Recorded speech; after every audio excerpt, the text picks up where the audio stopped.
Welcome back to the Conservative Cat Show. Good morning. Good morning. Hey, this is the place where the truth isn't just a talking point. It is our mission here at the Conservative Cat Show. Help us out. Be sure to subscribe today, right now. Hit the subscribe button, hit the notification bell. Go follow me on social medias. Today, we're going to pull back the curtain on Planned Parenthood's newest play, and how Illinois is going to be preparing to use your tax dollars for what they call health care. But we know what they're going to be trying to use your tax dollars for, which is really just to provide abortion in the mailbox. They want to ship it, UPS, FedEx, whatever. So we are going to get to that, but I do also want to get to a few other things in this hour, 6 a.m. to 8 a.m. It's a daily show. Abortion by FedEx. Illinois is pushing mail order abortions, and they have been for quite some time. I'd imagine that it's going to be a more intense push for these mail order abortions now that Donald Trump, through the big beautiful bill, defunded Planned Parenthood. So we're going to get to all of that, but we're also going to get to Trump's ICE army coming for Chicago. Mayor Brandon Johnson says, no, please don't come for Chicago. The border shutdown begins. And it's come out now. Yesterday, I talked a little bit about mass amnesty. We have to keep an eye on that. I really hope Donald Trump's administration are the people who are bumping shoulders with him. I hope that they aren't trying to convince him to do mass amnesty, especially after the BBB just allocated $170 billion to the enforcement of our border and our federal immigration laws. So we have to keep an eye on that. But I did see where the Department of Agriculture came out and they said that they weren't interested in that. Okay, so I don't think the mass amnesty is really going to be a thing anymore, but we've got to keep an eye out. So we are also going to be talking about Chicago's new law, which forces businesses, they have an ordinance, and they want businesses, business owners to pretty much spy on behalf of the government. Creepy ordinance, and this is probably one of the only times where I'll agree with ACLU. ACLU, broken watch tells time like twice a day, right? So we're going to get to ACLU. This is very George Orwellian ordinance in Chicago, so you guys are going to get a kick out of that. But first, I want to hit some national news today, and I was following this story very, very closely when it was going on. This was in the 2016 election. A MAGA meme maker was accused of election interference, and the court has now overturned his conviction. This was a wrongful conviction. The court overturned it. So this is a win. Woohoo! Celebrate good times. Come on. I think that's how the song goes. So the most tyrannical action I think that the Biden administration ever took was this. One of the most tyrannical, I would say, if not the most. I was shocked back when this happened in 2016. Under the Biden administration, they went after him for the 2016 election. But I remember this meme from 2016, and when the Biden administration announced that they were going to go after Douglas Mackey, I was like, whoa, really? For that meme? It's like, that's pretty tyrannical there, Joe. But this was one of the most dystopian moves they've ever done. They went after a man, his name is Douglas Mackey, for posting a meme during the 2016 election. And what he did, he sarcastically urged Hillary Clinton supporters to submit their votes via text. So, according to the courts, though, officials don't actually have that kind of power in America. These federal officials, the Biden administration, they didn't have that kind of power to strong arm people and say, hey, you're committing election interference by really exercising free speech. So this is a win today.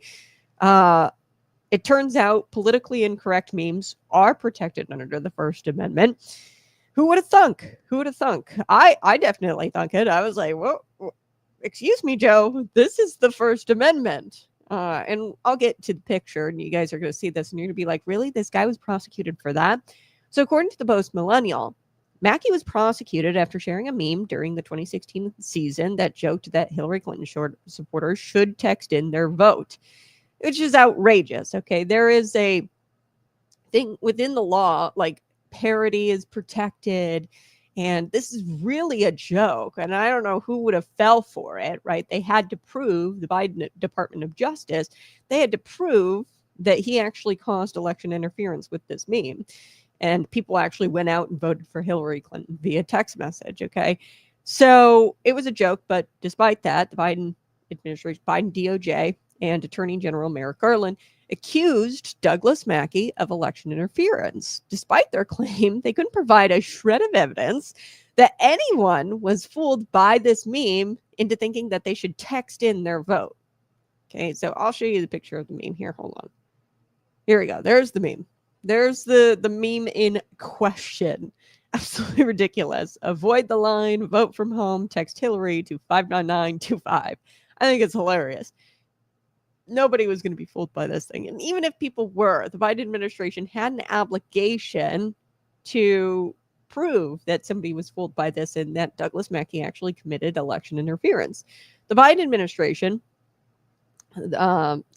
completely failed leadership, by the way, controlled by a sleeping potato.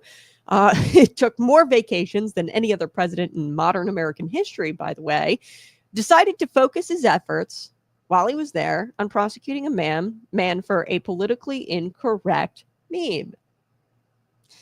So they did this with zero evidence, and they didn't prove that this even remotely interfered with the election, but they didn't care. And honestly, they got what they wanted, because really what the goal was to scare people into thinking, or to scare people everybody into believing that you can't oppose the other side and you can't post politically incorrect post. I mean, that it was a silencing tactic. So really, they probably they achieved their goal, because I guarantee, I know me, I was like nervous to post memes anymore after that. I was like, ooh, will I wind up in court if I post a politically incorrect meme? And it was to silence people. And if you challenge the status quo and you do it in a politically incorrect way, you fear jail time. And that was their goal. And I think they were pretty successful in that goal, because a lot of people were scared to speak out against the Biden administration in fear that they'd be jailed. So that's not how America works, though. And good for this court and this judge. And I'm going to get to the judge's ruling here in just a second, the verdict. But people are allowed to make jokes here in America. Okay, that's called the little thing called the First Amendment. And the fact that you had this sleeping potato administration ignore that basic right, that is a scandal. And we should never forget that clearly they weren't interested in actually finding out if Douglas Mackey had actually committed election interference, or if somebody fell for the trap, okay, or fell for the joke. Okay, they weren't interested in proving that. They really just wanted to use this prosecution as a silencing tactic. So those memes were the basis of a jury verdict in Eastern District of New York that convicted him of conspiring to injure citizens to exercise their right to vote. Okay, so a court had convicted this guy, Douglas Mackey. The Second Circuit wrote that the mere fact that Mackey posted the memes, even assuming that he did so with the intent to injure the citizens and with the intent to get people to think that they voted for Hillary Clinton when actually they didn't because it's a text to vote thing, even if he had intended to injure citizens in the exercise of their right to vote, that's not enough standing alone to prove that he violated Section 241, which is the election interference statute. The government was obligated to show that Douglas Mackey knowingly entered into an agreement with other people to pursue that objective, that he knew that he was sending this out to gullible voters and that they would fall for this, and that he knew he intentionally tried to get people to vote for Hillary Clinton via text and get them to not vote in person. But there was no such proof that he was doing that. He just posted this. Okay, there was no proof that he intentionally tried to get people not to vote for Hillary Clinton with this meme. So here's the ruling, quote, this is the government failed to do, which is to prove that Mackey knowingly entered into an agreement with people to pursue that objective to injure citizens in their right to exercise their vote. The government failed to do this. Its primary evidence of agreement, apart from the memes themselves, consisted of exchange among participants in several private Twitter message groups. So the meme was getting passed around in several private Twitter messaging boards or messaging groups. Exchanges, the government argues, showed the intent of the participants to interfere with others exercise their right to vote. So Douglas Mackey and other people were exchanging this meme in private chats. Okay. And the government tried to say that, okay, because the meme was not only posted on Twitter back in 2016, but it was also shared via private message, that shows intent of him trying to interfere with somebody trying to cast their ballot. That's stupid. Okay. That's not evidence of him trying to get people to. Now, if there were text messages that said, hey, this is how you vote for Hillary Clinton, there's no need to go to the polls in person this year. There's no need to do any of that. Just text this number and your ballot will be cast. And if there was a text back number, hey, your ballot's been cast, or a reply back number, hey, your ballot's been cast, that none of that was going on. So the judge goes on, yet the government failed to offer sufficient evidence that Mackey even viewed, let alone participated in any of these exchanges. So Douglas Mackey, this meme was just being shared privately. Okay, so somebody ripped it off the platform after Douglas had posted it, and then they just started sharing it with their friends. Okay, they didn't even prove that Mackey had knowledge of that dissemination. So the judge goes on, and in absence of such evidence, the government remaining circumstantial evidence cannot alone establish Mackey's knowing agreement. Accordingly, the jury's verdict and the resulting judgment conviction from the Eastern District in New York must be set aside, this court states. Wow. So this is a win. Totally insane that the Biden administration had tried to play this off as nothing but as something other than a joke. They tried to play this off like it was election interference. This meme, absolutely insanity. I mean, what? It's a silly meme. They even went as far to try to say that Douglas Mackey was racist. So they tried to claim that he was racist in court for posting this meme. I don't know why. Maybe because there's a black woman display. I mean, I don't know. They tried to say that Douglas Mackey was a racist for posting this meme. So the courts upheld the Constitution, the First Amendment. This is a win for the First Amendment. It's incredibly concerning that this happened in the first place. These kinds of things are not supposed to be happening in America. And the fact that they did is a scandal. And these officials were so emboldened to pull off this stunt.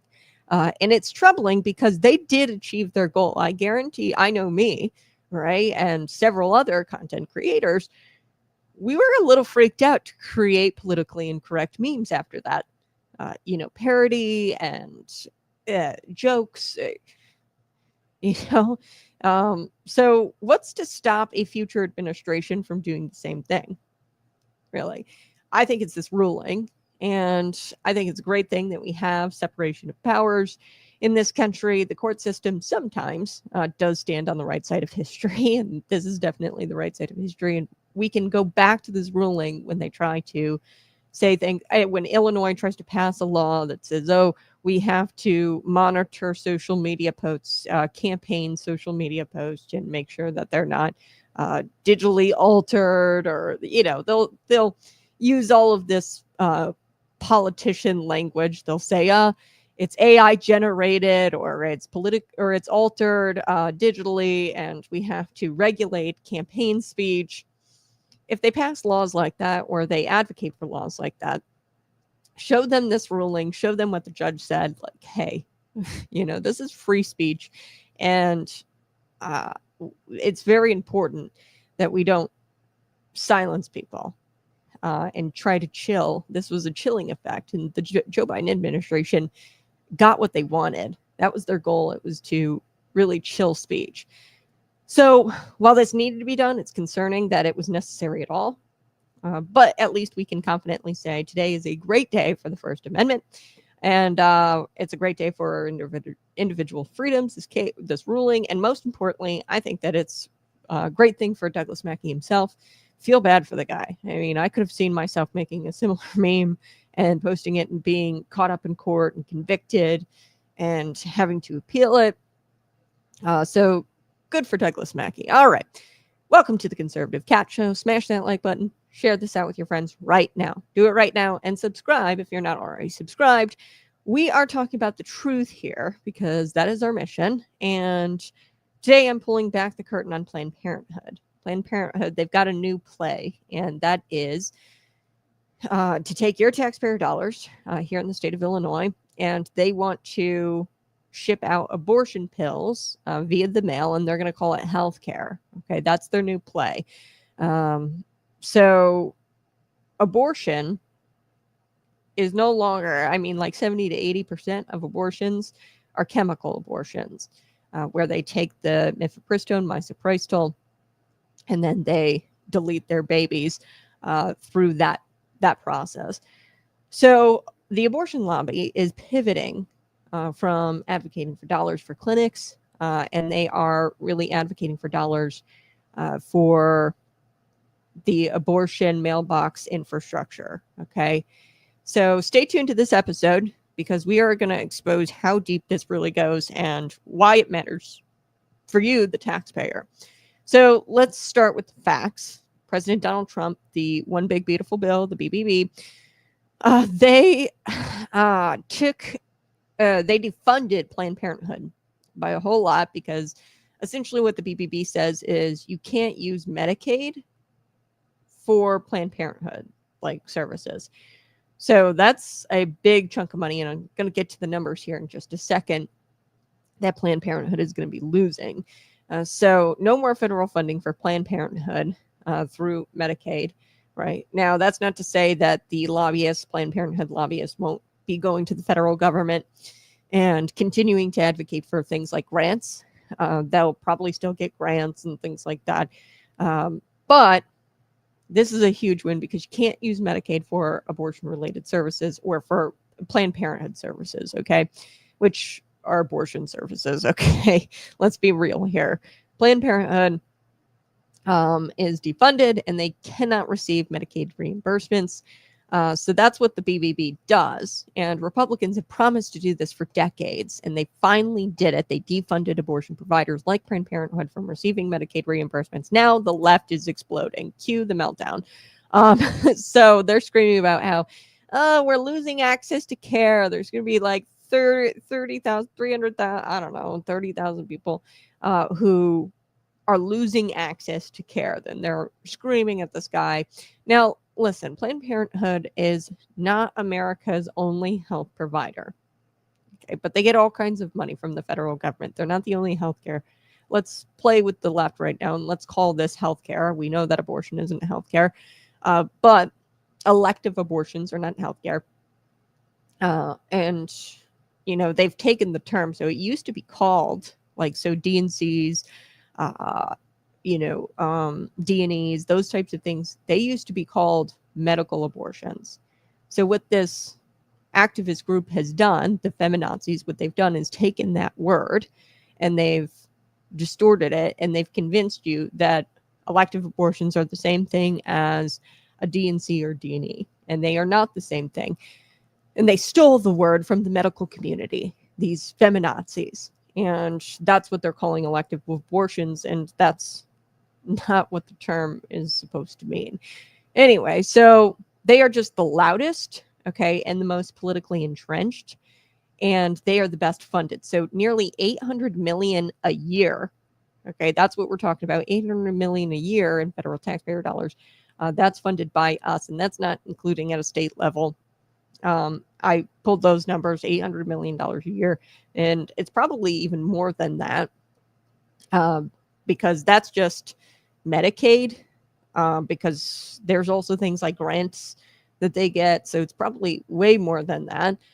The law, by the way, the BBB did not outlaw abortion. I want to make that very clear. It just says, hey, you can't use Medicaid, that you can't get Medicaid reimbursements for these types of services. So it didn't outlaw clinics. All it said was that, hey, Planned Parenthood, you're not getting Medicaid. You're not getting taxpayer dollars. Okay. You can still operate. All this simply said is that you don't get taxpayer money to operate anymore. If somebody wants to pay you for an abortion, that's okay. Okay. That's what's fair, especially for the millions and millions of Americans who believe that abortion is the destruction of life, not healthcare. There's plenty of people who believe that. But of course, Planned Parenthood of Illinois, they crowd foul. They said nearly 30,000 low-income patients are going to lose access to care, could lose access to care. Notice that language, could lose access to care, because it's not a certainty. So this is a political threat dressed up as concern. Okay, so they're threatening and they're saying, oh, 30,000 people, low-income people, are going to be losing access to care. Notice that language, could lose access to care. What they're really doing is they're issuing political threats, and they're saying, hey, if you don't give us this money, we're going to have 30,000 people without care here in the state of Illinois. So let's take a look at Planned Parenthood and their actual priorities, okay? According to the Charlotte Lauser Institute, 39% of their revenue comes from government reimbursements, whether that's grants, but it's also, Medicaid. So 39% of their revenue, that's a lot, okay, of their revenue is coming from the taxpayer. So you take away 39% of their revenue, will they even exist? Okay, is the question. So $792 million in taxpayer dollars is what they pulled in from their 2023-2024 annual report that they had. So $792 million is what they pulled in 1 year with government grants and government reimbursements, okay? So what happens when that spigot is turned off? What happens when you turn off the gravy train? They won't exist anymore. Okay, so here's what they've already been doing, because they were anticipating the federal government cuts. They shut down some clinics because, they're addicted to government money, and they won't be able to survive on their, because here's what they won't tell you. And I know that there's plenty of women who go and get abortions, but here's what they won't tell you, is that this isn't as popular as people would like you to believe. Most women have their babies. Okay. That is an undeniable fact. Most women have their babies and they don't kill them. Now, I'm not going to sit here and say that not a substantial number of women kill their babies or unalive their babies. I would say that that's a very substantial number, but it's not the majority. Majority of women in the United States are having children and they don't unalive their babies. Okay. So it's not as popular as people would like you to think it is, abortion. And They're addicted to government money, and I don't think that they would have a sustainable model if they don't get that $792 million in taxpayer funds. It's just not sustainable. The numbers don't add up, right? If that's 39% of your revenue and that goes away, what the hell are you going to do? So they've already shut down locations in Illinois, several locations in Illinois, and that's not on Trump. That's actually on them. So the reason why is because there aren't people going and having in-person abortions. Now, what is really shocking are these medical abortions, or I like to call them chemical abortions. It's the mifepristone, misoprostol, which I'm pretty sure they haven't been approved via the FDA to be taken for this purpose, like both of them simultaneously to be taken for this purpose. So Dave Smith of the Illinois Family Institute said it best. He said that this isn't really a step back for the abortion industry. They're just going to have to shift their strategy, and their new frontier is pills by post. So FedEx, UPS, they're going to be shipping abortion pills from an abortion provider to your mailbox, okay, to these women. So abortion providers, you better be listening. If you're an abortion provider, listen up, because you are now a shipper. You're a packager and you're a shipper, and you're going to be shipping out these pills. So instead of licensed doctors overseeing these medical decisions, and like I said, they aren't the only healthcare provider, Planned Parenthood. DNCs, DNEs, these are very different. And like I said, the activist feminazis have stolen those. The word abortion itself was not for elective abortion. They took the word and they polluted the word and changed the word and the definition of the word to include elective abortions.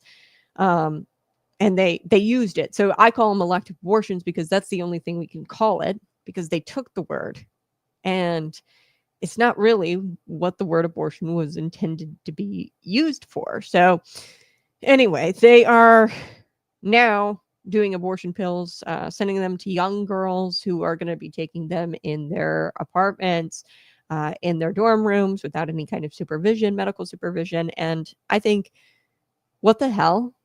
The Democrats are calling that progress. They're the progressive party. That's so regressive, where you have women taking these dangerous pills that aren't approved by the FDA. Both of them at the same time for this purpose are not approved by the FDA. And you've got these women taking these pills without medical supervision. They're all going to die. Okay, this is very risky, the abortion pill. So Smith says up to 80% of abortions nowadays are done via the pill. 80% of abortions. Okay, so this is done quietly as well. And it entices women to do it where they can just take a pill, and it's not where they have to go in and face somebody. They can just order it silently. And now you're probably going to see even more women. I would say that a majority of women don't unalive their babies, but you're going to see even more women because this process is so anonymous and there's not steps to be taken to go get your abortion. You can just order it now via the mail. I think more and more women are going to be electing to have these abortions chemically. And it's dangerous because the further along you are, the worse it gets for them. Because if you take it very far along, you're going to bleed out. You're going to hemorrhage and die. Okay, so that's happened several times. The injuries with these pills are well documented. It's dangerous. It's deadly. And the Bleeding Heart left will call this freedom, and we'll call it, women's rights, which is just so not true. And really what they're doing, they're preying on women. What people don't talk about a whole lot in the pro-life circles that I've noticed is that, your first trimester is a very vulnerable state, as a woman. You've got all kinds of symptoms. Your body changes very, very quickly. And you're not in the best mental health state because you're physically not well in most cases. And I think it's like, 30-40% of women experience things like morning sickness. And, you're throwing up every single day. You're feeling terrible. Okay. And then you have these feminazis saying, oh, well, you can just take a pill and it'll all go away. Treat your symptoms with this pill. And that's how they've designed this thing. And it's truly evil. And it's just they're preying on vulnerable women. So this isn't freedom. This is the opposite of freedom. This is preying on vulnerable women and getting them to unalive their babies. And it's very frightening that they're able to change the standards here in the state of Illinois. So the FDA, like I said, they haven't really approved these pills to be taken at the same time. Mifepristone and misoprostol pills. Those are the pills that they want you to take. Mifepristone, I think, stops hormone production, and misoprostol is the one that expels the baby. And what they've done at a state level, they've now shifted our standards to the World Health Organization, the Chinese Communist World Health Organization. Okay, the folks who praised China during COVID. Oh yeah, it didn't come from a Wuhan lab, or it didn't come from the Wuhan lab. It was bats. Like we all know it was a man-made thing in a Wuhan lab, and we funded it. By the way, people should go to prison. Interesting how Tony Fauci was pardoned under Joe Biden for crimes that he's never been prosecuted for, but like preemptively pardoned Anthony Fauci. Anyway, so that World Health Organization, they are trusting the World Health Organization more than our own FDA. The World Health Organization is just a bunch of Chinese communist people who aren't actually medical professionals or scientists. These are politicians. Okay. And the FDA is made up of medical professionals, physicians, scientists. And now they have said, hey, we're going to go off the World Health standards, the World Health Organization standards, rather than the FDA. Here in the state of Illinois, your legislators did that. They've even gone as far as to mandate access to these pills on every public college campus. I mean, this is bad. You're going to be in your dorm room. You're going to take these pills. You're going to be 3 months, 4 months along, and you're going to hemorrhage out. And you're going to be alone.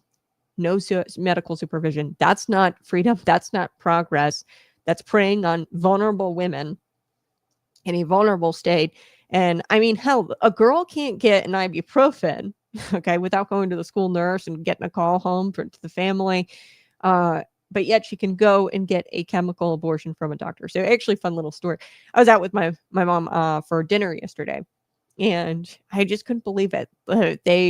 She's 60 something years old. She looks great for her age. Go mom. But she couldn't get an alcoholic beverage, like a glass of wine with dinner. Okay, glass of wine. She couldn't get a glass of wine with dinner without showing her ID. And I was like, you got to be kidding me. I mean, I know that 16-year-old girls can go today for free, Planned Parenthood, and go get their chemical abortions via their pills without medical supervision. And it just magically shows up at their doorstep and they can go take this. But, somebody who's 60 years old having a glass of wine with dinner, like can't, I was just like, this is insanity. I just don't know. I don't recognize this America. I mean, you can't go get an ibuprofen from the school nurse, and you can't smoke a Zyn or a Zyn pack without, paying all kinds of taxes, or use a Zyn pouch without paying all kinds of taxes on it. But you can get these for taxpayer-funded free chemical abortions in the mail. I just don't get it. So now let's talk about Governor J.B. Pritzker, because he's got his sights set, I think, on higher office. It's very clear by his lieutenant governor pick. I think that, and he's made comments before like, oh, the lieutenant governor, I've got to make a selection, because that person could ultimately wind up doing the job. I'm paraphrasing, but I mean, he's got his sights set, I think, for higher office. So this guy, what he's going to wind up doing is practically buying his presidential campaign. And here's how it'll go. Think big. This is a big political pack of Governor J.B. Pritzker's. This is his brainchild. He loves this pack. And what this pack is dedicated in doing is providing money to pro-abortion candidates. So what he's going to do, being that he has his sights set on a higher office, what he's going to do is pander to the radical left. Okay, so he's going to try to fund all kinds of candidates. He's going to try to push certain legislation, I think, at the state house because of the federal cuts, and he's going to try to kind of play to his base, the radical left base.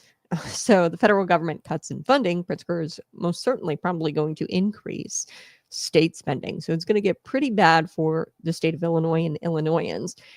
You might feel a little bit of relief as far as these tax cuts go for the federal spending at Planned Parenthood at a federal level. You might feel a little bit of relief, but it's just going to come right back to you because guess what Governor J.B. Pritzker is going to do? They're going to create new taxes. In fact, I wouldn't even doubt that they would maybe tax delivery services. They talked about that for bailing out CTA, the Chicago Transit Authority. They talked about doing this $1.50 delivery service fee.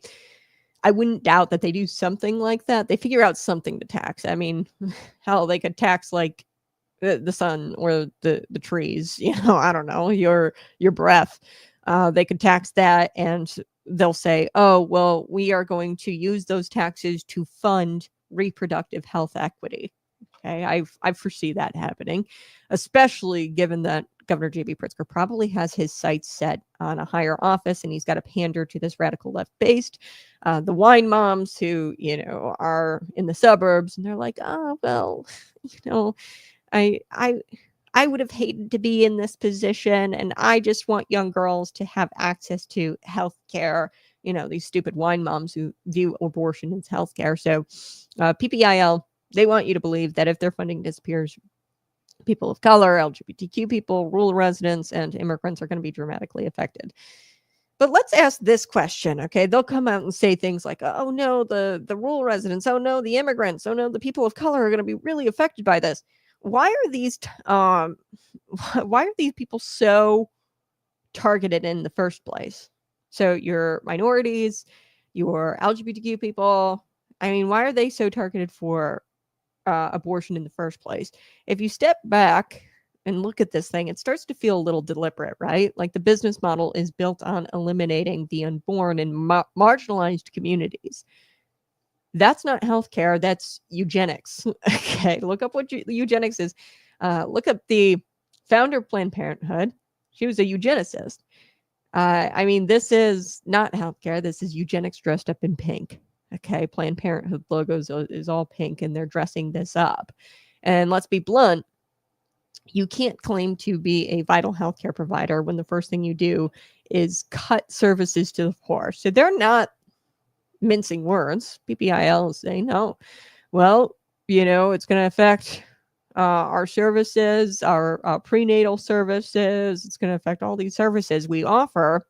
And, sorry, there was a bug, like a ladybug. They get in the house sometimes. So they aren't a vital healthcare provider when they say things like, oh, we're going to cut our services. We're going to cut our prenatal services, which, let's be honest, they're not really they're an abortion provider. Okay. This is the number one service that they provide. But they're not serious about helping people if that's the first thing that they cut, because you could cut these bloated executive salaries I've talked about for years at Planned Parenthood. Okay. You could cut the political lobbying. Okay. They allocate part of their money to political lobbying. They allocate part of their money to these glossy ad campaigns. You get them in the mail, the Planned Parenthood ads. If they cared about health, they wouldn't be cutting the services, right? They would cut the bloated salaries of these people. And the first thing to go would be people, okay, would be the people at the top. And the people who provide those services that are vital, okay, they would stay. Okay, so let me take a quick break. We are going to, I'll wrap up this. I'm going to wrap up this, and then we're going to come back, and I want to tell you a little bit about the ice cold truth. Ice, baby. Mayor Brandon Johnson versus Tom Homan and the border. So let's finish up this, and I'll take a quick break. But the 14-day hold provision. So one thing that I haven't gotten to yet with the Planned Parenthood is that there has been a injunction. A federal judge has put a 14-day hold on this provision within the Trump bill. Okay, so within the BBB. Okay, so the PPIL and their national affiliate are betting that this lawsuit will claw back their tax dollars. Okay, they're hoping that this is, their savior here, this lawsuit. So it's not over. Illinois is likely going to wind up becoming the national headquarters for abortion tourism. We kind of already are. We're probably going to be the headquarters for pill distribution, especially if states begin enforcing things like protections for life, pro-life policies. So there's a 14-day hold. I think it's like till July 21st, something like that, towards the end of the month here, where that this has to not be put in effect. Okay, where the BBB is not considered law right now. Okay, so a federal judge put a stay on it, or a hold on it, and the left, they're going to keep saying the quiet part out loud. They don't want safe, legal, and rare. They want fast, easy, and unregulated. That's what this abortion pill industry is really all about. It's fast, easy, unregulated, and they want it to be preferably subsidized by you. By putting out this lawsuit and by filing this lawsuit, Planned Parenthood, the national affiliate, what they're going to wind up doing here, or what they've showed us, is that they prefer to be subsidized by you. I told you 39% of their revenue comes from you. So that's what they prefer, and that's what they're trying to do, is claw back those taxpayer dollars. So the battle for life here in Illinois is not just in clinics anymore. It is in the mailbox. It is in the legislature. It's in the courts. And I want to be clear, this isn't about healthcare. This is about values and whether we believe every life matters, even the smallest lives.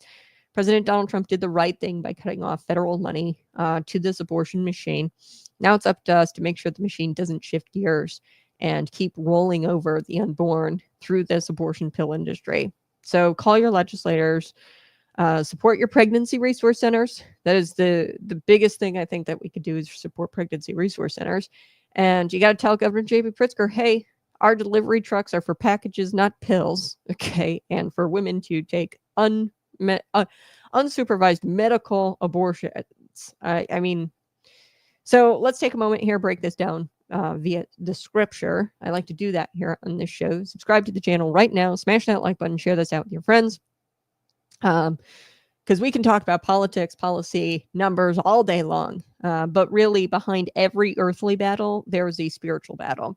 And this is the show's mission. Conservative Cat Show's mission is to give you a Christian worldview on the news. So let's look at Leviticus 18:21. God gave the Israelites a command. Let's take a look at this command. Leviticus 18. Don't give any of your children to be sacrificed to Molech, for you must not profane the name of your God. I am Lord. So Molech was a pagan god. Worshippers believed that they could gain favor, prosperity, power, fertility by offering their infants to the fiery false idol. Okay, the arms of it, offering the infants to the fiery arms of this false idol, Molech. Okay, so the babies died, and the crowd sang loud to drown out their cries. Okay, this was ancient paganism. In Leviticus 18, God commands the Israelites to not give your children up to be sacrificed. Okay, so fast forward today, we've evolved. Okay, not much has changed. We've just changed the costumes a little bit. We've traded the idol of Molech for the idol of choice.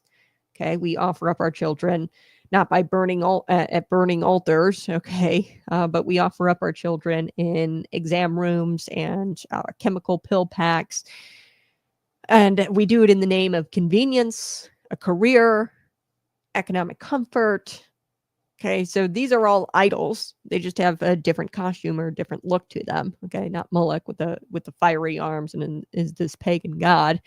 And we drown out the truth Back then they were drowning out the cries of the children under ancient paganism by singing. Now what we do, instead of singing, we just drown out the truth with slogans and women's rights and reproductive health care and all this political noise. So God sees all, though. Proverbs 6:16, 17, chapter 6, verses 16 through 17, we are told that the Lord hates 7 things. One of them is hands that shed innocent blood. Okay, and I don't know what's more innocent than an unborn child. No trial, no guilt. Okay, clearly just a beating heart made in the image of God. Abortion isn't just bad policy. It is the spirit of Moloch repackaged in sterile clinics and padded envelopes. Okay, it's just it's repackaged. This is it.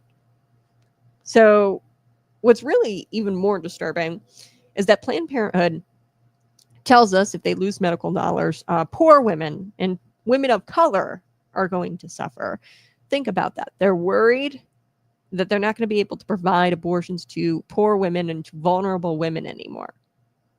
Even more vulnerable than just a regular woman who's pregnant. A woman who is pregnant is vulnerable, in a vulnerable state to begin with, let alone poor women who are pregnant, let alone marginalized communities, okay? That's not compassion, it's control. And let me remind you what Scripture says. Psalm 82, verse 3 through 4, defend the weak and the fatherless. Uphold the cause of the poor and the oppressed. Rescue the weak and the needy. Deliver them from the hand of the wicked. That's our calling, church. Not to fund death, but to speak life. Not to partner with Pharaoh's slaughter, okay? But to be midwives of truth. Like in Exodus 1, Sephara and Puah, okay, they refused the king's order to kill the Hebrew babies, okay, in Exodus chapter 1. Instead, they feared God, and God honored them in the end. So we answer to one being, that is God, and God sees all. And we need to be like Sephara, I think that's how you say name, and Puah in Exodus 1. So let's ask ourselves, do we fear God or do we fear man? Do we protect innocent life or do we send FedEx pills because it's accessible and, and it's easy and there's no accountability? Do we protect innocent life and speak out against this kind of stuff? This isn't just a political battle. It is definitely a spiritual one. And we have to choose to serve God. Not Moloch, a pagan god, which has just been changing costumes and looks a little bit different now. We have to serve God. Okay, and as long as I'm here and me and my mic, we are going to serve the Lord. We are not going to serve the pagan gods of Moloch. Okay. All right, let's shift gears. I do need to take a quick break. Smash that like button. Share this out with your friends. When we come back, we're going to be talking about Brandon Johnson because Brandon Johnson is big mad. He is, of course, the left's socialist, social justice mascot. And he's shouting from the rooftops that his city will not cooperate with ICE. And on the other side, we've got President Donald Trump's America First machine kicking into high gear, especially with that new funding coming from the BBB. Tom Homan, the man who makes the coyotes cry at the border, his message is very clear. Good luck with that, Mayor Brandon Johnson, not cooperating with ICE. So we are going to break it down here next. Smash that like button, share this out with your friends. I'll be right back.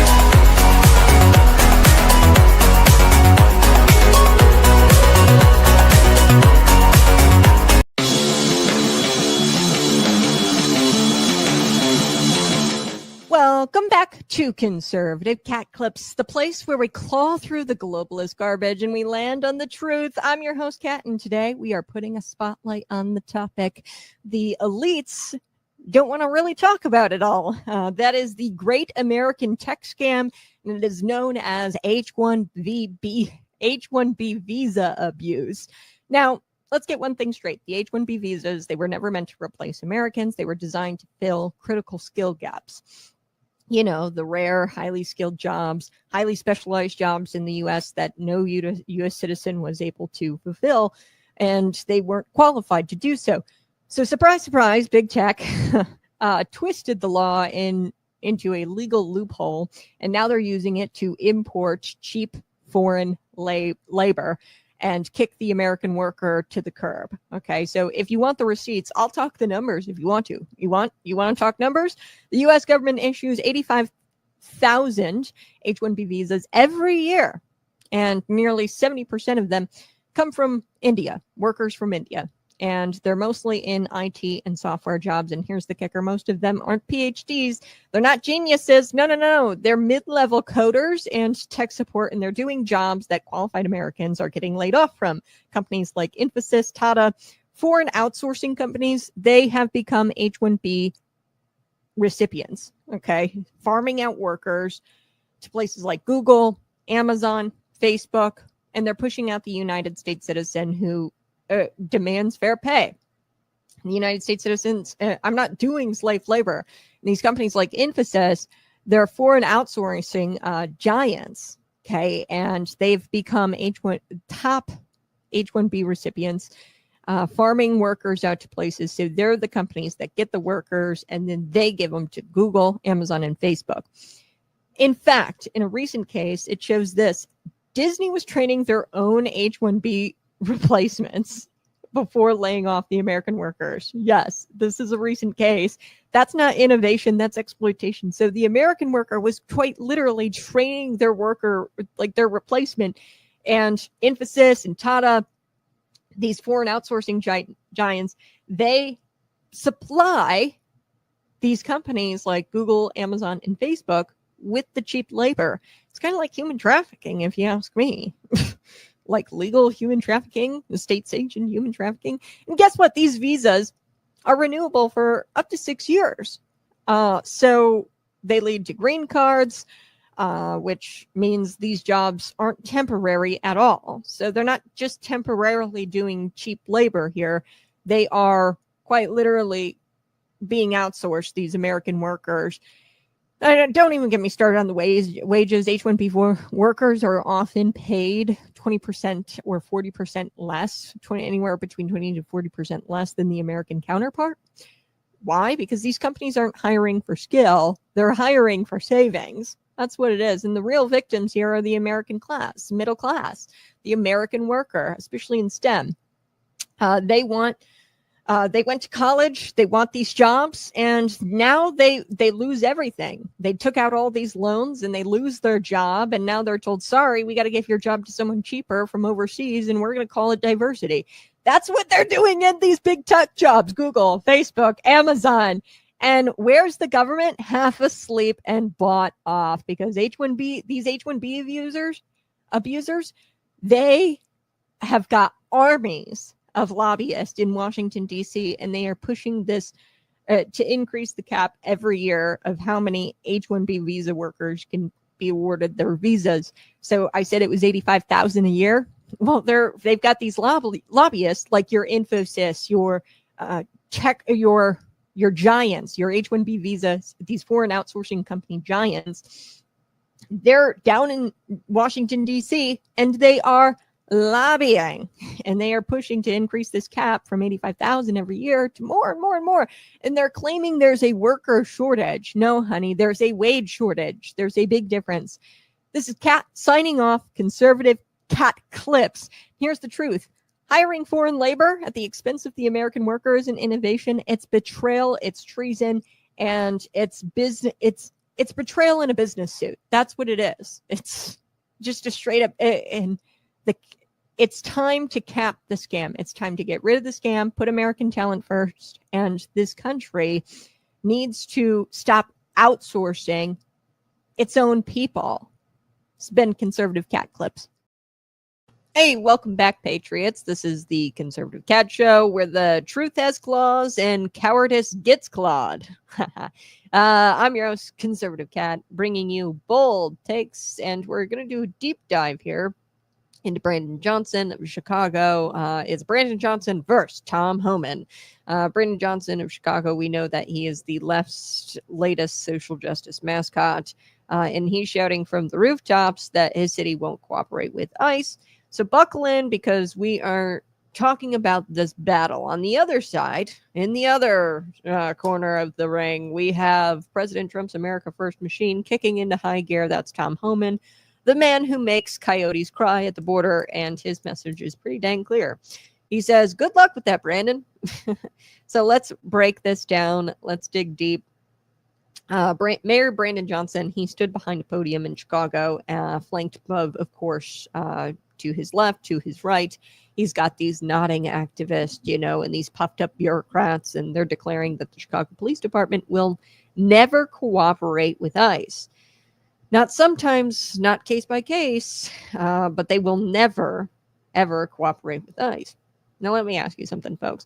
How many of your neighbors had a say in that? How many of you had a say in that? Chicago, if you live in Chicago, how many of you had a say in that? Did you vote for open borders? Did you vote for taxpayer-funded sanctuary cities where illegal immigrants are getting health care, legal services?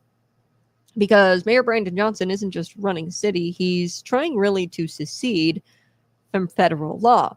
I don't know if you voted to secede from federal law or to secede from the United States, but he wants Cook County to be his own little kingdom, much like Governor J.B. Pritzker, I believe, wants to make Illinois his own little kingdom. Pritzkerstan, as I have coined Illinois. He wants to make his own little kingdom, and he wants to make a kingdom where immigration laws don't apply, criminals are protected, and federal agents are treated like invaders. That's the place he wants. That's his utopia. So the Trump administration saw this coming.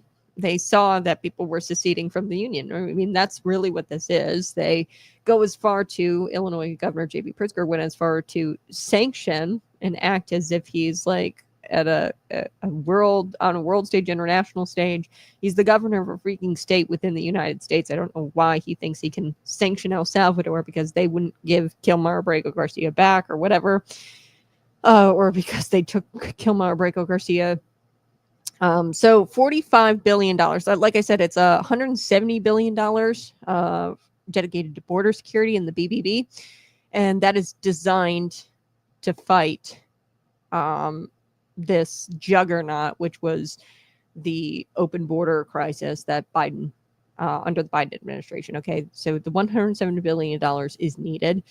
Don't let the Elon Musks tell you, oh, we're spending too much money. No, this is actually going to wind up saving taxpayers money, because if we don't dole out all kinds of dollars for their free healthcare and for their legal services, then that'd be great, and we could save in the long run if we spend this $170 billion to get them out of here. So $45 billion of that is used to expand detention centers. $30 billion is going to be used for ICE agents and transportation. The message is loud and clear, folks. The gloves are off. The $170 billion in the BBB. This is a message, okay? And Tom Homan is not bluffing. He is a war horse of immigration enforcement. In his warning, you keep ICE out of the jails. And here's what they're really doing, which is disturbing. They're saying, hey, you can't come into our jails and deport people who are already in our jails. So people like the Chicago Police Department, they're not allowing ICE into the jails. And you know what Tom Homan says? He says, fine, you keep them out of the jails. We're going to flood the streets. We're going to flood the streets in LA. You want to hide fugitives. You want to protect the fugitives. That's fine. We're going to arrest them in public once they make bail, which we don't have bail. Once they get their slap on the wrist, okay, we're going to be right there to arrest them in public. And that's not a threat. That's accountability. Okay, so let's look at this from a biblical lens, folks. Immigration. Because when leaders defy righteous laws and the word of God doesn't stay silent on this issue, how leaders defy righteous laws. So let's look at Romans 13, where the Apostle Paul, writing under Roman occupation, declares, not every person, or let every person be subject to the governing authorities, for there is no authority no except from God. Okay, so let every person be subject to the governing authorities, for there is no authority except from God, and those that exist have been instituted by God. Okay, now hold on. That's Romans 13, okay? It doesn't say follow every government, okay? No, it means obey godly authority, obey the godly authorities, okay? Authority that punishes evil and rewards good. Those authorities you can be subject to. When cities like Chicago actively harbor lawbreakers and they defy just laws designed to protect our borders and our families and our sovereignty, which God is the God of sovereignty and of nations, and they are standing in rebellion of the authorities, of the authorities by God, okay? Because there is no authority except from God. So they are standing against heaven itself. The word of God commands things like borders and sovereignty. So Mayor Brandon Johnson and his ilk in his sanctuary cities, they were all a bunch of lawbreakers, okay? Scripture doesn't create a sanctuary for unrepentant sin. Jesus didn't bless the temple merchants. He flipped their tables, and we should too. We should flip the tables of these people who are not governing by the authority of God and by the word of God. Okay, and the word of God doesn't stay silent on this issue. It says, hey, let every person be subject to governing authorities, for there is no authority except from God, and those that exist have been instituted by God, and they should work with the word of God. And we know that they are going against everything that God says in Chicago. Okay, so creating a sanctuary for unrepentant sin, which the unrepentant sin would be, in this case, illegal immigrants, border jumpers, breaking laws. Why would we create a sanctuary for that? So ICE agents, they've been blocked from picking up illegal immigrants in jails. We're talking illegal immigrants who get caught with DUIs, sex trafficking, all of that stuff. So this stuff matters to you because it's about your safety. They go into neighborhoods, they go into schools. They actually, so I've talked with folks where you've got human traffickers with children, and they traffic children over the open border under the Biden administration, and they've got the kids running their drugs in the schools. Okay, that's how bad it's gotten in the Chicago public schools. The kids are running drugs for the drug dealers who carted them over, and they're using them as drug mules and traffic them over the border. And, that's not because ICE wants to raid playgrounds or schools or take children away. They don't want to go into these places, okay? They actually just want to go into the jails and get the bad guys. But they can't go into the jails and get the bad guys. So now they're forced into the public, and they're forced to go into the neighborhoods or the parks or the schools, and they're forced to go in now because ICE is being blocked by people like Mayor Brandon Johnson from going into the jails and getting the illegals there. So they won't let them do their job the safest way, the most efficient way, because it's not easy to go into job sites. It's not easy to go into schools, I'm sure, as an ICE officer. And it's not the most efficient way. The most efficient way would be for Mayor Brandon Johnson to say, of course, you can come into our jails and deport the criminals, right? The criminal illegal aliens. So this is what happens when you have criminal aliens, repeat DUI offenders, drug traffickers, human traffickers. They're released back into these sanctuary communities. What happens? You're probably asking yourself, well, look at California, look at New York, look at Lake and Riley. What happens when you release these human traffickers and repeat offenders out back into these sanctuary communities? Mayor Brandon Johnson, he would rather, of course, stand up for the activist mob rather than protect your kids, like Lake and Riley. So now Chicago, Cook County, the state of Illinois, they are defendants in a federal lawsuit against the DOJ. Why? Because they are obstructing justice. Okay, from the DOJ. So they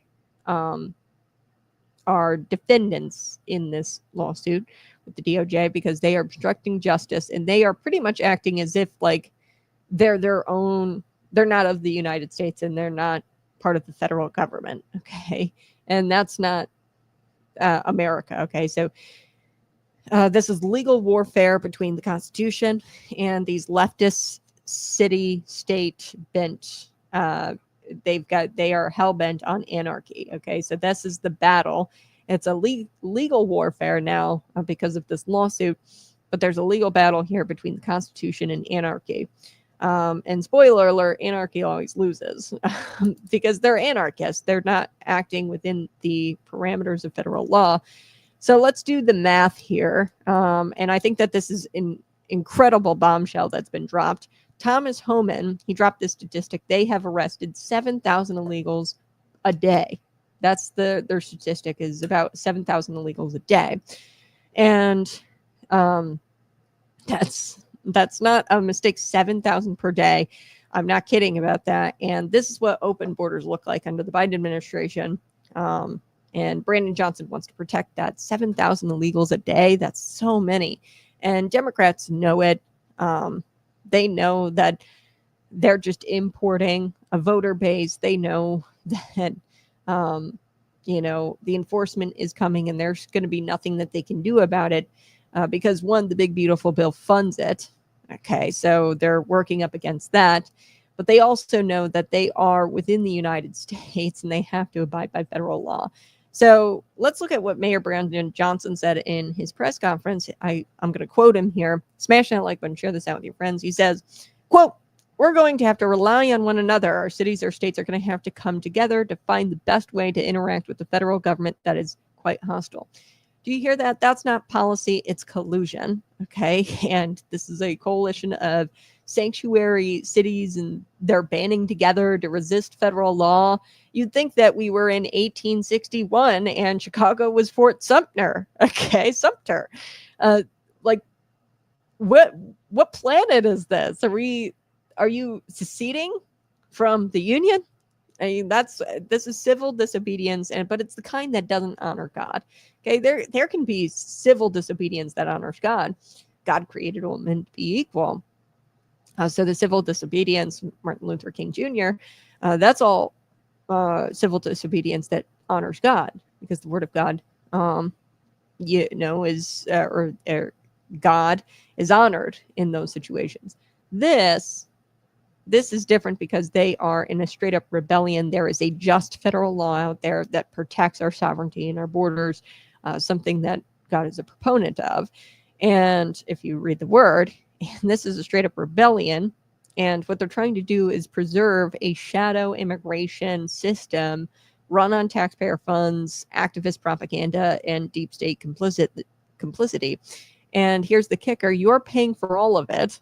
Okay, the legal fees, the health care for all of these illegals, you're paying for all of it. And this is civil disobedience that doesn't honor God. I want to be very clear about that. And I mean, they're resisting federal. I mean, it's like secession type talk coming from the Chicago mayor's office.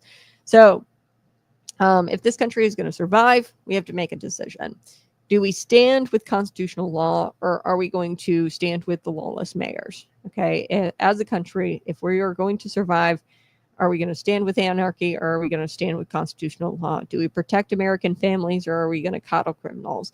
Because the team of Trump team, Tom Homan, they've already made their choice. Clearly, the one big beautiful bill, it's no joke. They've got a $170 billion dedicated to enforcing constitutional law, and it sends a message, okay, not just to the border, but to also people like Mayor Brandon Johnson. You are not above the law.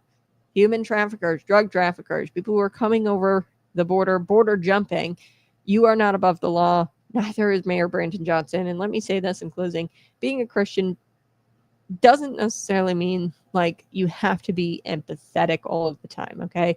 It means that you are compassionate, but it means truth. Okay, there is one truth, and that is the Word of God. And the truth is, a nation without borders is just chaos. And we love immigration here in America, but we can love it, but also protect our republic, okay, and protect our sovereignty. It's called order. It's called justice, and God is God of order. It's called America, dang it. So I'm going to take a quick break, but we are going to come back. We're going to talk a little bit about this Chicago ordinance. I wanted to get to this today because this is a city with 80,000 surveillance cameras. And, I rarely ever agree with the ACLU, but the ACLU is out there. And, I guess a broken clock is right a couple of times. But this is an Orwellian disaster. The city has 80,000 surveillance camera, and that tells you, and then the city tells you, oh, we need a few more just so that way you're safe. And I don't know about you, but adding more than 80,000 cameras to the city probably isn't going to make you feel safer. It's probably going to make you feel more like you're being watched. So we're going to get to all of that here next. I'm going to take a quick break, and I'll get to your comments. Go ahead, leave me a comment. Go ahead, feel free to super chat. Help out the show by super chatting and subscribing. And go ahead and share this out with your friends. I'll be right back.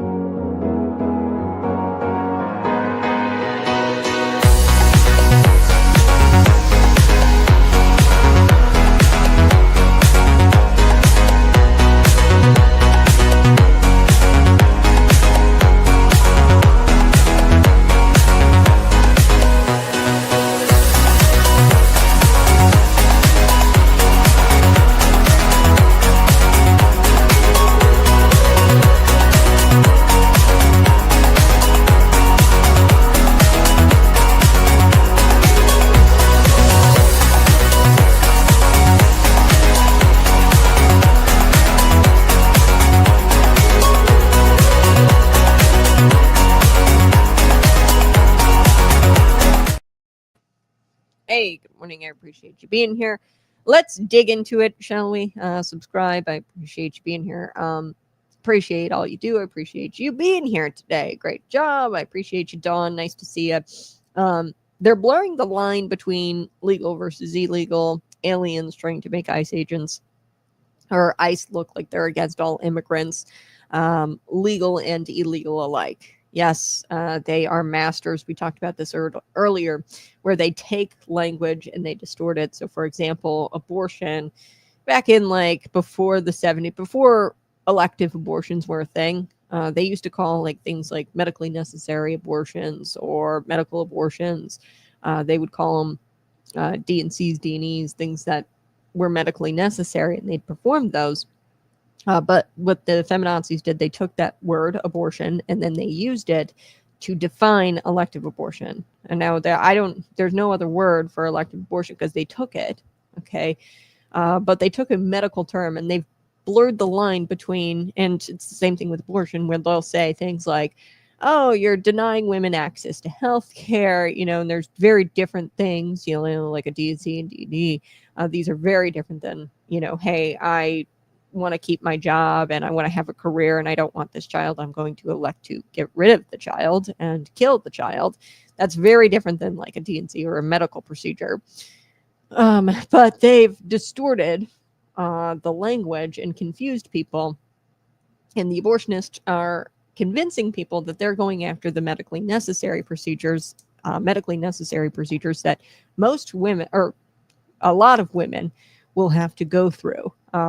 I think it's 1 in every 4 women will have a missed miscarriage, and in those cases they would need a medically necessary abortion, but they're not really called abortions. They took the word, they were called abortion, they took the word, called it an elective abortion. These are totally different procedures, and they know that, we know that, they know that, and we know, they know that, you know that, but they just blur the lines anyway. So it's the same thing with illegal versus illegal immigrant. They are masters at this. Let's see. I do like this one. The rapid response teams are all over the Chicago suburbs. They claim it's for free speech and they're trying to help illegal immigrants know their rights. The groups come to the line of harboring illegals. So yeah, if that's going on, I'm sure these rapid response teams, nobody's above the law. Tom Homan has made that clear. The Congress has made that clear with the PPP. Obviously, the funding is pretty, well, it's a pretty loud message that they are serious about cracking down on illegal immigration. And I like what you said here because they say know your rights. You know, they've got all these, ICE is an app, or ICE Block or something like that is an app that they're using to report ICE raids in the area. And really it's doxing ICE agents. Okay. And actually Donald Trump actually just came out and said something about that. And he said, this is an attempt to dox patriots who are working ICE and working in ICE and working Border Patrol. So these rapid response teams are doxing patriots, people who put their lives on the line every day. They're doxing them and saying, hey, there's ICE agents here, let's go get them. And they claim that these illegal immigrants have rights. They don't have rights because they're not United States citizens. Okay, similar to that of a felon. And I bring this up all the time. And I don't necessarily even agree with this, because if you are a United States citizen, you should have Second Amendment rights, especially after you've served your time. And felons, though, even after conviction and serving their time served, they can no longer have Second Amendment rights. Those are revoked from them, okay, at a federal level. So that's like, when people say things like illegal immigrants have rights. Okay, citizens in this country who break the law don't even have rights. Okay. Now you're trying to convince me that illegal immigrants who break federal immigration law, that they have some sort of rights, like First Amendment rights, okay, or whatever, free speech right, I don't know, whatever the rights are, rights to due process. You're going to try to sit here and tell me that illegal immigrants have rights when even our own citizens, after they've committed crimes, don't have rights anymore. Okay. So, yeah, stop it with that nonsense, right? And like, don't try to sit here and tell me that illegal immigrants have rights when our own citizenry don't even have rights. Even, I just talked about Douglas Mackey. Douglas Mackey didn't commit or break any laws. They weren't able to prove that. And they took his right to free speech away by prosecuting him. So it's like, I don't know what the hell we're talking about. Illegal immigrants having rights. They don't have rights. There's legal citizens who don't have rights in our country right now, and it's a bit of a problem. But yeah, they definitely don't have rights to like things like due process. Illegal immigrants. That's just silly. So before I took the break, I was telling you a little bit about this sneaky little ordinance. So what this would do is it will mandate Chicago businesses, all licensed Chicago businesses, to install and maintain surveillance cameras. Okay, so this is an Orwellian disaster that is unfolding in Chicago. This is a new city ordinance that's going to force every business owner to become an unpaid spy, essentially, for the state. That's right. So this is the same city, Chicago, where they have smash and grabs, they have carjackings, they can't get them under control. They've got these teen takeovers, these mobs, and now they want more footage, more control, and more power, all in the name of public safety. And the real question is safety for who? Because they've got 80,000 cameras, like I said, and nothing seems to be getting better in the city of Chicago as far as public safety goes. So let's break this sneaky little ordinance down. The cameras, like I said, they'd be mandated in all licensed Chicago businesses, and you'd have to install them and maintain the surveillance cameras. But you'd also have to make sure that the cameras are recording entrances, parking lots, exits, and adjacent sidewalks. So businesses also have to keep the footage for 7 days. Okay, so, and here's the kicker, the really creepy part about this. Police can subpoena the footage within 21 days, no warrant needed. Okay, just a subpoena from the Chicago Police Department. Folks, this is not about solving crime. This is about outsourcing the surveillance state to every small business owner in the city. And this is Big Brother in a business suit. Okay, this is rough. Now, I don't know what this is, but it just seems like because Bloomington, they just were Bloomington, Illinois. It's in central Illinois. They just were added to this list of growing municipalities who have created human trafficking ordinances. I've got my thoughts on it. I think that they're really just trying to create a framework prior to Illinois legalizing prostitution. And they're trying to get ahead of that legalization that hasn't even really been debated. They're seeking to legalize it at a state level. So I think that they're trying to get ahead of it and create a framework to regulate it, legal prostitution. Anyway, they have these human trafficking ordinances, and I will never forget this because this sent chills down my spine when I was reading it. It was from the city manager in Bloomington. It was an email that he had sent to one of his constituents, a resident, and he was talking about how, yeah, human trafficking cases, and I'm paraphrasing, human trafficking cases are tough to prosecute. So what these ordinances are going to essentially do is kind of give the police the burden of proof. It's hard to meet the burden of proof, so this is going to help police officers get that burden of proof that they need. So really creepy in that, you know, there's a little something called like due process and like a little something called like, hey, you have to meet the burden of proof. You can't just like go in and try to get all this like it skirts, you know, the legal channels of trying to get your evidence. Okay.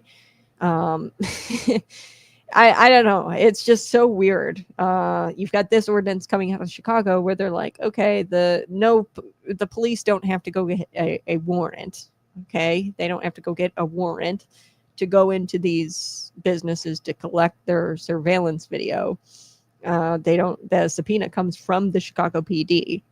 Okay. So it's kind of like eerily similar in a way to the Bloomington ordinance where the Chicago police can go in and, you know, ask questions of these massage parlors and kind of police and without really like suspecting anybody of a crime. Like you can't go on a fishing expedition. You have to conduct things like undercover operations and obtain warrants and interviews and witnesses. You have to do that as the enforcement part of government, okay, the executive. You have to do that. Like we have to make sure that this is protected. Our American judicial, our justice system is protected. So, folks, this isn't about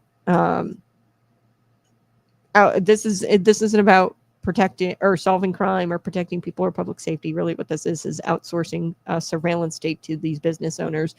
You run a bakery in Chicago.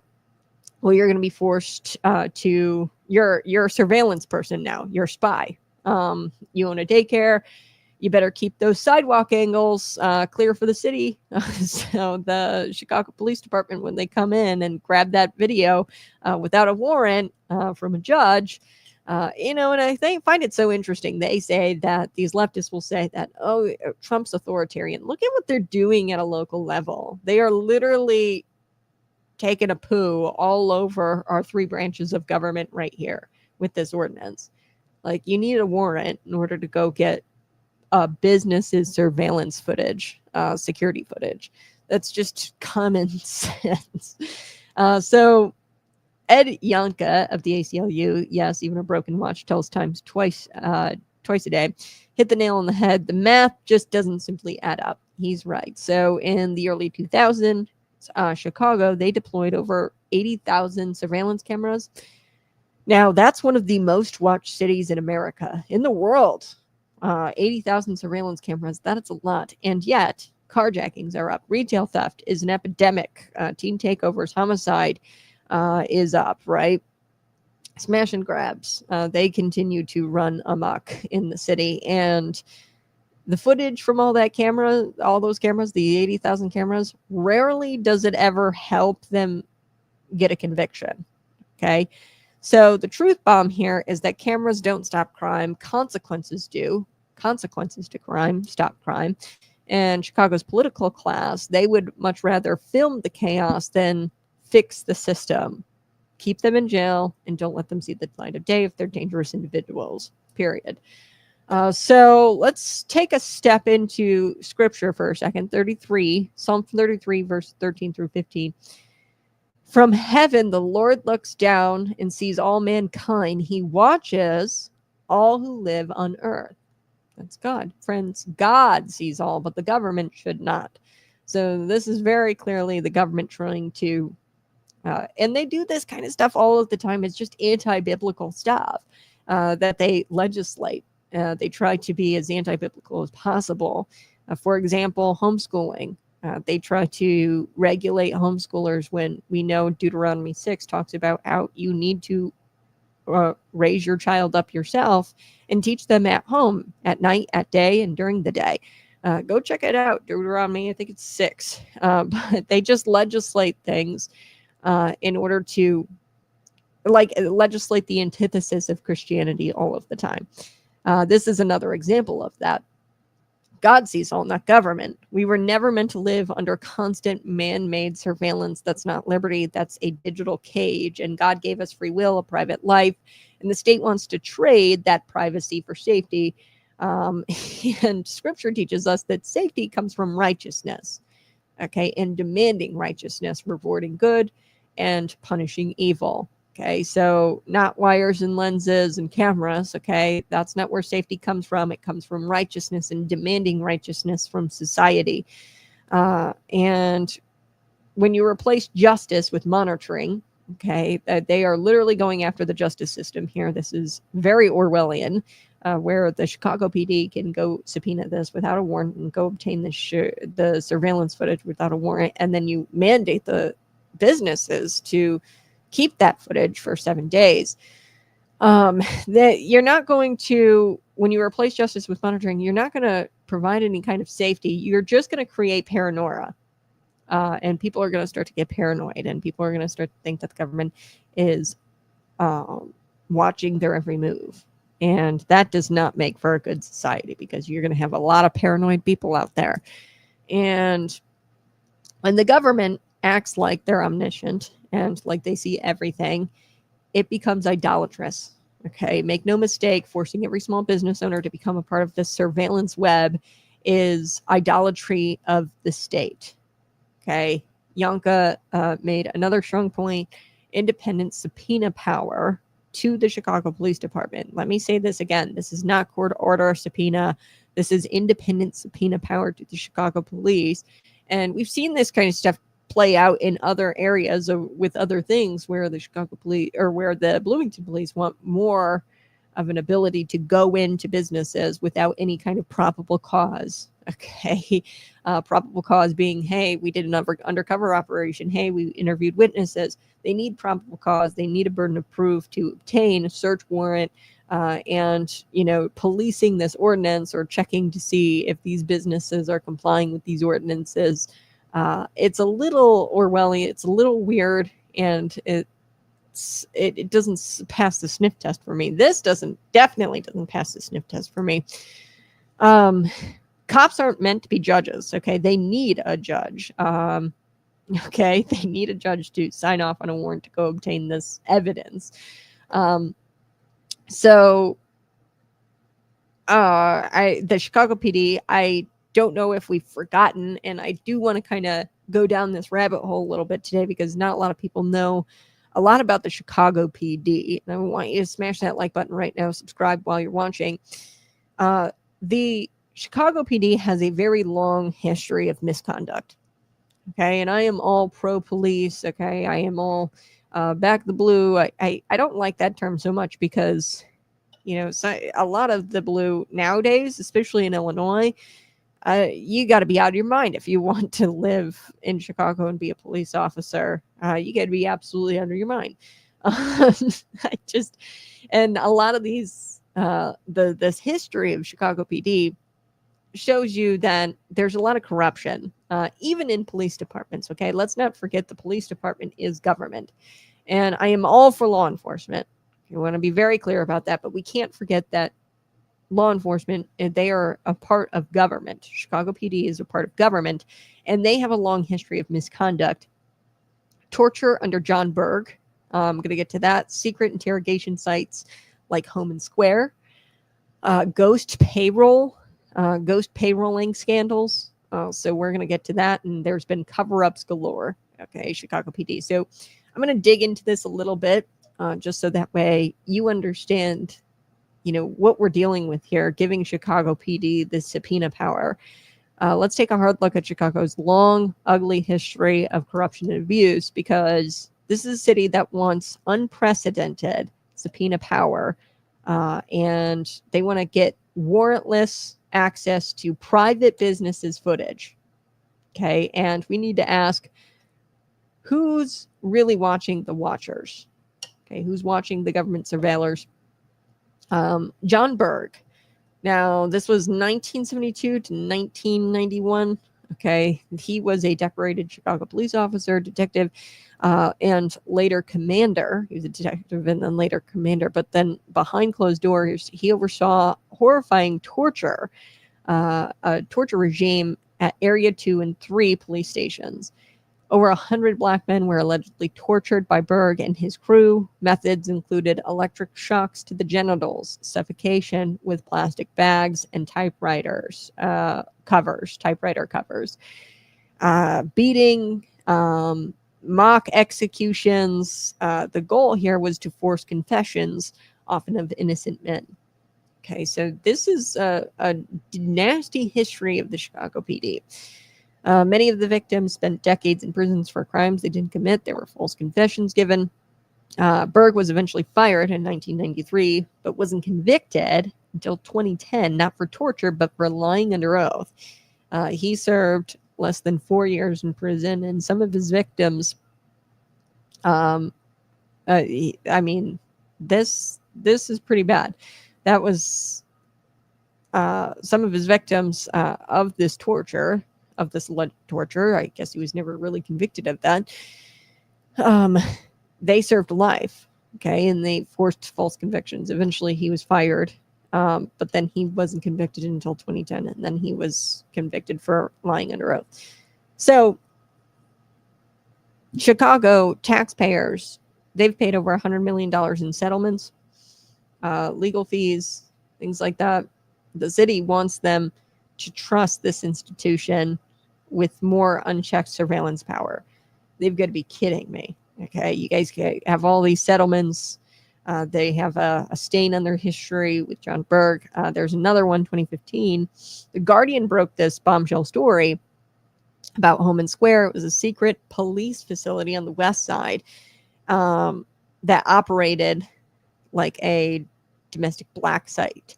Okay, so detainees were taken there off the books. So it was like a site, a secret police facility. Okay, so Homan Square, this was a secret site. No phone calls, no lawyer, no public record. And they were chained to walls for hours. Okay. And allegedly they were beaten and they were threatened. Attorneys said their clients had disappeared for days without charges. That was a clear violation of their constitutional rights. Now, this isn't fiction. This was happening under Barack Obama's Chicago, Rahm Emanuel's city at that time, 2015, and this was all under the radar in plain sight. Okay, so now these people in city council want to give unilateral subpoena power to this same Chicago PD. Now, I'm not saying that, they're all bad apples in the Chicago PD, but we can't ignore that they have a stain on their history, and there's been a history of misconduct at the Chicago PD. We can't ignore that. So there's just been good old-fashioned corruption, too.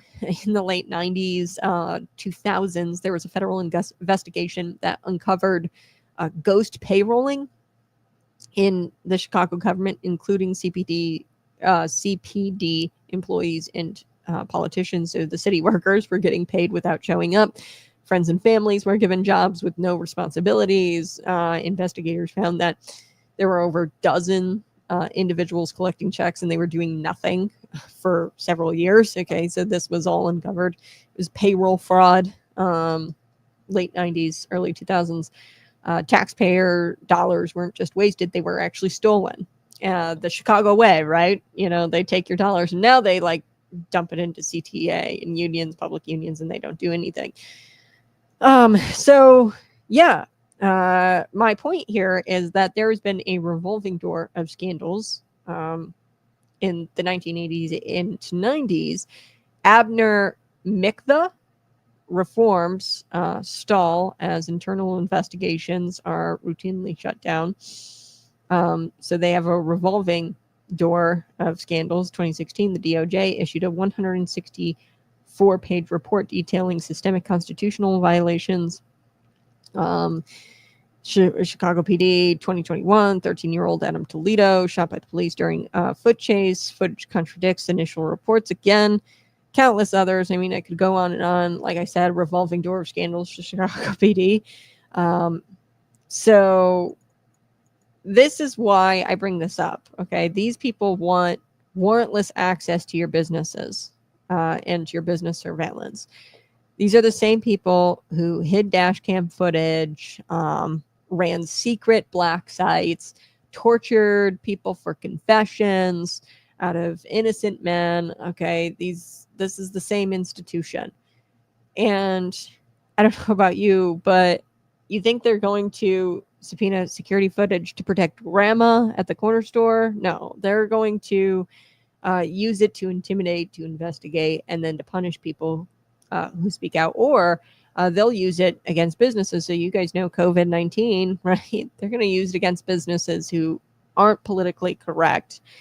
So I'll say it again, cameras don't stop crimes. They help control the population. We must not give unchecked power, subpoena power to an institution with this kind of track record.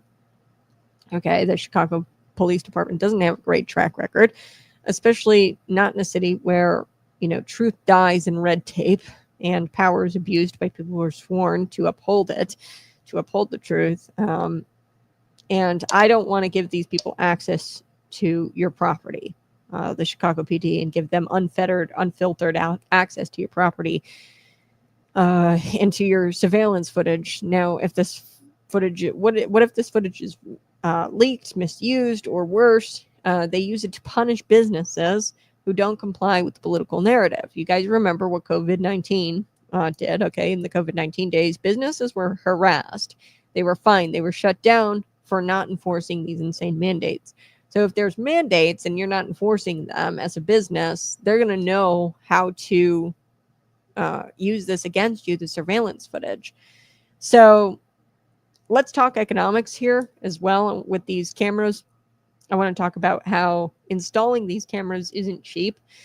So on top of, the Orwellian warrantless seizures of your surveillance footage as a business owner, not to mention you're mandated for the surveillance, installing these cameras aren't cheap. Okay, so forcing this on business owners and maintaining them isn't cheap.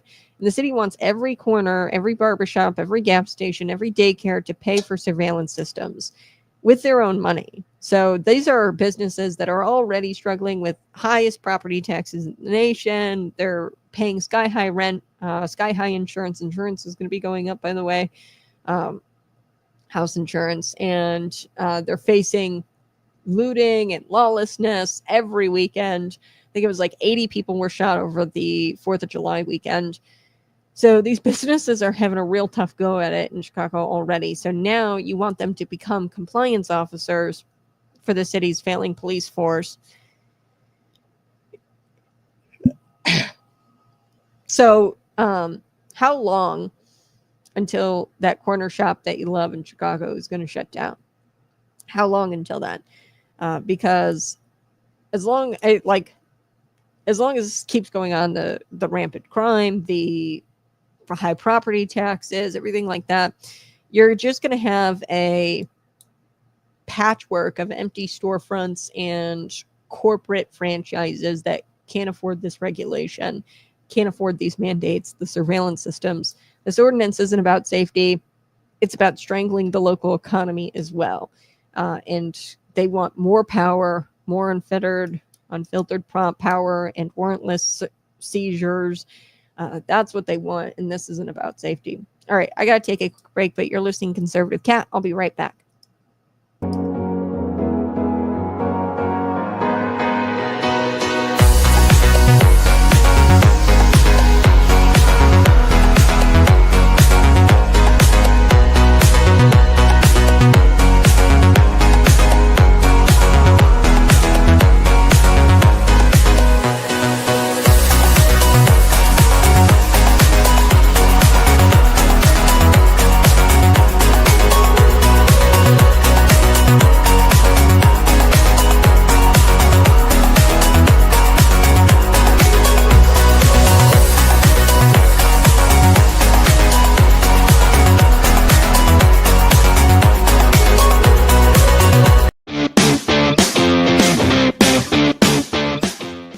Sometimes God stops you cold, not with a whisper, with a punch to the soul.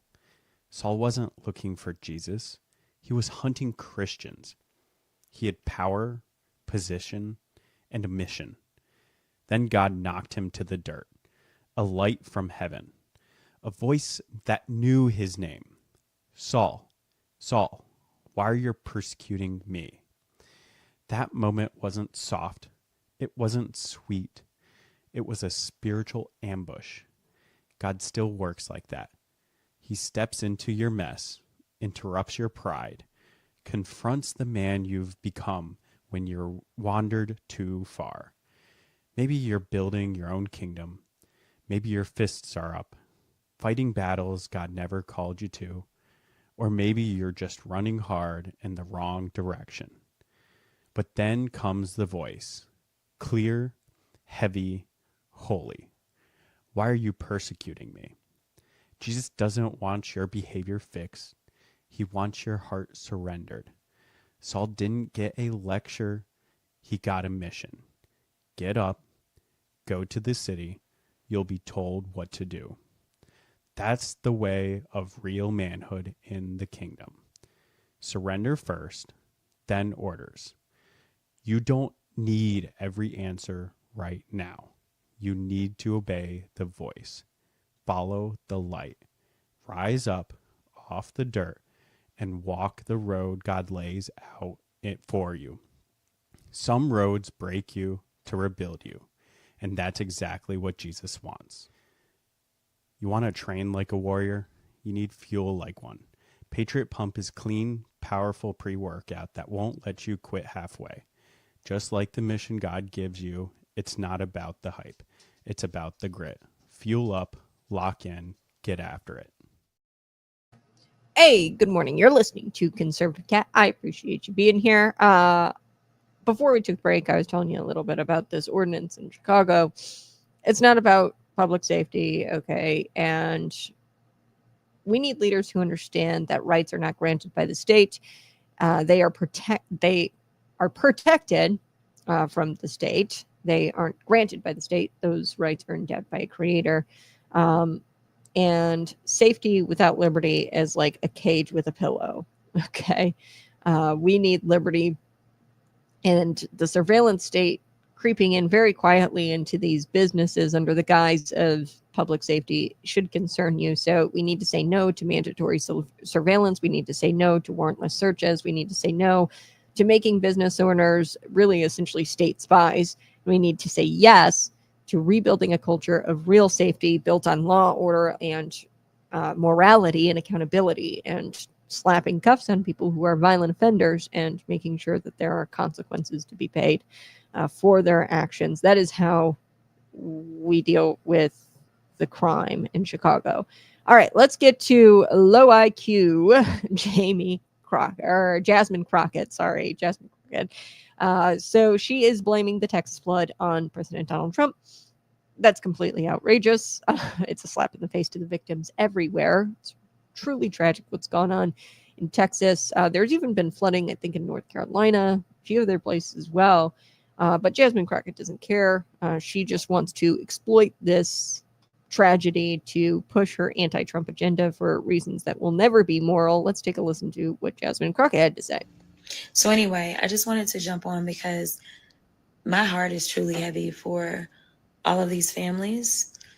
The sad part is, I think that my heart is going to carry a level of weight that will continue to weigh me down as we have to continue to do our best to survive an administration that literally is against us. An administration that is doing everything, in my mind, to hurt us and not help us. And it feels like we're fending for ourselves. So, anyway, I just wanted to jump on because All right. All right. That's enough of that now. I'm done with it. Okay. Was that video helpful for anyone? I don't think that was helpful for anyone. First, she began her little rant there, and I think that this is interesting. And just notice her language. She says, in my mind, so emphasis on the my.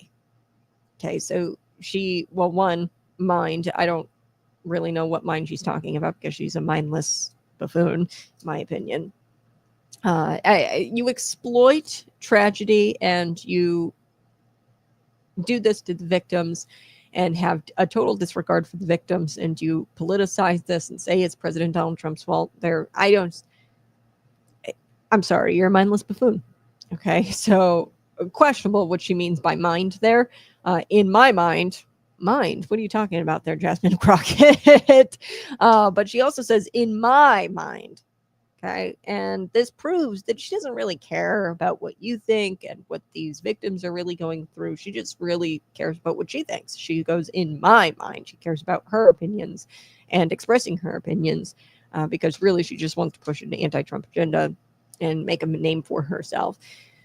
So this has nothing to do with her. The tragedy has nothing to do with her. It has nothing really to do with the Trump administration is responding. But the Trump administration didn't do anything to cause a natural disaster. Okay, sometimes natural disasters just happen. The NWS, the National Weather Service, was not defunded. Those cuts haven't even been made yet. And we know that I think it was the Department of Homeland, Christine Noem, she came out and she said, hey, the Weather Service, they issued all kinds of warnings on time. I mean, it was like 12 hours before a single raindrop, they issued flood warnings, and then 3 hours before they said flash flood warnings. So they definitely issued their warnings ahead of time. But what does this even have to do with her, the tragedy, Jasmine Crockett? And she claims that her heart goes out to all the victims, but yet she's showing us that she's not going to stop at nothing to politicize this. Okay, and I want to play this. Let me play it one more time because I want you to listen to the language here, because she talks about my mind, in my mind, and then she also talks about us. Okay, but like I said, us, I think, is really just herself. I don't know who's talking about this being President Donald Trump's fault. There's no us when it comes to that. Take a listen. my heart is truly heavy for all of these families. The sad part is, I think that my heart is going to carry a level of weight that will continue to weigh me down as we have to continue to do our best to survive an administration that literally is against us. An administration that is doing everything, in my mind, to hurt us and not help us. And it feels like we're fending for ourselves. Hurt us and not help us, doing everything he can to be against us. I don't know who is the us you are talking about, because I think what she means is just herself. You've got it in your head that President Donald Trump doesn't like you, or that the Trump administration doesn't like you for some odd reason, although he probably has no idea really who you are. And she says us. And this just goes to show that she just thinks about herself all the time. I don't know who this us is, because nobody is out there blaming President Donald Trump for a natural disaster. And the response at the Department of Homeland Security, FEMA, their response is pretty exceptional. It's pretty good, I would say, in comparison to the Biden administration in East Palestine, Ohio, with the train derailment. Okay, they didn't respond to a lot of natural disasters. So for her to, not put her differences aside for a freaking moment. That's like what all I'm asking for here is put your differences aside for a freaking moment and stop politicizing this. Innocent people and families lost their lives. Little girls were clinging to each other and they were drowned together. They were found together. They were drowned. They drowned in these waters. And this is a very, very intense flood. I shared the footage with you earlier this week. There was some floodwaters that had come in, and like literally within 3 minutes, the floodwaters, there was this big bridge, and the floodwaters had reached this bridge and covered the bridge. This bridge was very high up, and it just goes to show you how these levels, the water levels, just rose very rapidly. And this isn't President Donald Trump's fault. Okay. And it just bothers me that people can't set aside their differences for a freaking moment and say, hey, we're going to pray. We're going to pray for those grieving, and we're going to pray for the first responders that they find the missing people. And, she didn't care about any of that, though. She just cares about politicizing and making a name for herself, obviously. She says, in my mind, us and we and solidarity, or whatever she was saying in that clip. It's just all foolish politics, and the language that these people use, clearly it's all about dividing, and I just wish that people could set aside their differences for a moment and not make it about themselves, and just go out there and help people. You're filming this and you're saying us, the Trump administration, he's after us. Like, how divisive is that? And she only made herself really look bad. And that's something I didn't think was even possible for her, to make herself even look worse. But this clip is not doing her any favors. All right. Appreciate you guys being here. I am headed out for the day, but go ahead, smash the like button, share this out with your friends, subscribe to the channel, find me on TikTok, on Instagram, and on Facebook. Give me a follow, and we'll be back at it tomorrow, bright and early, 6 a.m. to 8 a.m. Central Time. This has been the Conservative Cat Show.